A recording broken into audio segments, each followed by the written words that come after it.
गुर्जर समाज देश की आन बान शान की मिसाल रहा है और देश की आजादी में इस कौम का बहुत बड़ा हाथ रहा था। लेकिन आजादी के बाद गुर्जर जाति में शिक्षा का अनुकरण नहीं हुआ, जिसकी वजह से ये कौम दिन प्रतिदिन पिछड़कर राष्ट्रीय धारा से अलग थलग पड़ गई। लेकिन आज हम आपको एक ऐसे गुर्जर परिवार से मिलवा रहे हैं जिन्होंने शिक्षा पर बहुत जोर दिया। आपके परिवार की बात करूं तो कौन कौन आपके परिवार में है? हमारे परिवार में तो 3 तो लड़के हैं जी। और 5 हमारे पोते हैं जी। एक पोती है, 3 बहू हैं। गाजियाबाद के लोनी में एक गांव है कोतवालपुर, जहां जागृति देवी और उनका परिवार रहता है। गांव के ज्यादातर लोगों की तरह ही इनका जीवन खेती पर निर्भर करता है।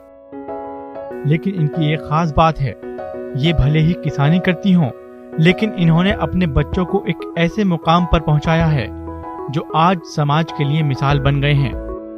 2 बहू सरकारी हैं, 3 बेटा सरकारी हैं। एक घर रहती है, पहले टीचर ही, उसमें नंबर आ गया उत्तरांचल में मास्टरनी का, यहाँ बहुत दिन पढ़ाया। फिर हमने उत्तरांचल भेजी ना, क्यों बड़े बेटे की भी है नौकरी और बच्चे पढ़े, तो उसने करी ना, ये दोनों सरकारी नौकरी है। तीनों बेटों को इस लायक बना दिया कि गुर्जर समाज उनको इज्जत की नजर से देखता है। यही नहीं, जागृति देवी ने अपनी बहुओं को बेटियों की तरह रखा और उनके शिक्षा पर भी जोर दिया, जिसके बाद वो भी सरकारी विभाग में कार्यरत हैं। किसान आदमी है हम तो, पर बहुत अच्छा फील होता है जब हम जो देखें कि भाई ऐसा परिवार, हमें तो सपने में भी नहीं है, पर संघर्ष बहुत करा कि भाई ना हमने घर का काम करवाया किसी पे, ना बहूओं पे करवाया कुछ काम, ये भाई पढ़ो लिखो। और एक बहू को तो तैयारी भी यहीं करवाई, एक पढ़ी हुई लगी हुई आई।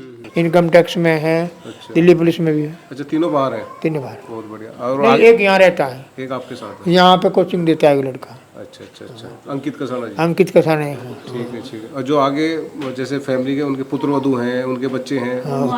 वो मास्टर नहीं है। अच्छा, वो भी टीचर है? हाँ। Government teacher, private? Government teacher. कहते हैं गुर्जरों के ठाठ, हुक्का और खाट ये केवल घर परिवार के बड़े बुजुर्गों से हैं। लेकिन 60 की उम्र के करीब होने के बावजूद जागृति देवी और उनके पति बलजोर सिंह घर के सारे काम खुद करते हैं और बेटे बहुओं से काम नहीं करवाते। कामयाबी हमने जो दी, घर का काम कुछ नहीं करवाए, आप करे सब खुद ही। जहाँ को भी पैसा मांगा वहीं को पैसा दिया, लगाया खूब ट्यूशन में उनमें, पर बच्चे बहुत बढ़िया लिखड़े हैं। और प्रधान जी को पता कैसे बच्चे हैं हमारे, पर हम रुकते अब बिना काम करते। आप तो हम देख रहे हैं, आपने हाँ, चाहे कितना ही कहो, फिर भी आप लोग खुद ही लगे हुए। जब भी हम काम में लगे रहे हैं, कमी किसी चीज की ना, और हमारे लिए कोई कमी नहीं छोड़ते, पर हम काम से ना रुकते। जी जी। नहीं चाहते तो आप भी आराम से एसी में लेट आराम से रहे, एसी में रहे, पर टाइम पे रहे, अपने टाइम पे काम करें। हम बच्चे से कहते हैं हम अपने लिए काम कर रहे हैं, हमारा शरीर ठीक रहेगा, क्यों सदा से करे आप बैठ के खराब हो जाएगा। और तो अपने लिए ही काम कर रहे हैं, इसमें तुम्हारा कुछ नहीं हो, मने भी करें तो हम मानते ना। हमारी इसी मेहनत से तो तुम ऐसे बने हो। सही बात। अब इसे छोड़ के बैठ जा। मेहनत देख के तो बच्चे भी आगे वो लगता है आगे बढ़े, पर बच्चे बहुत मान सम्मान करें हमारा। हाँ, काम करवा के हमारे साथ काम भी करवावे छुट्टी में। वैसे भी देख लेंगे, आ जाएंगे। कितने कितने टाइम में यहाँ से आते रहते हैं? वे तो शनिवार इतवार आते रहे हैं, सारा परिवार। शनिवार पोते भी, पोती भी, बहू भी, और ये दोनों रहे हमारे साथ। इसके अलावा इनकी किसानी के बारे में बात करें तो इस वक्त बाजार में जहां केमिकल के फल सब्जियां खाने को मिलते हैं, ऐसे माहौल में उम्र के इस पड़ाव पर आने के बाद भी बलजोर सिंह ने ऑर्गेनिक खेती के साथ साथ कोतवालपुर में सेब के बाग भी लगा रखे हैं। हम यहाँ पे गए थे, एक फार्म हाउस, जागृति फार्म हाउस। अच्छा जी। तो उसमें भी सेब वेब लगे हैं, वो आप ही के हैं?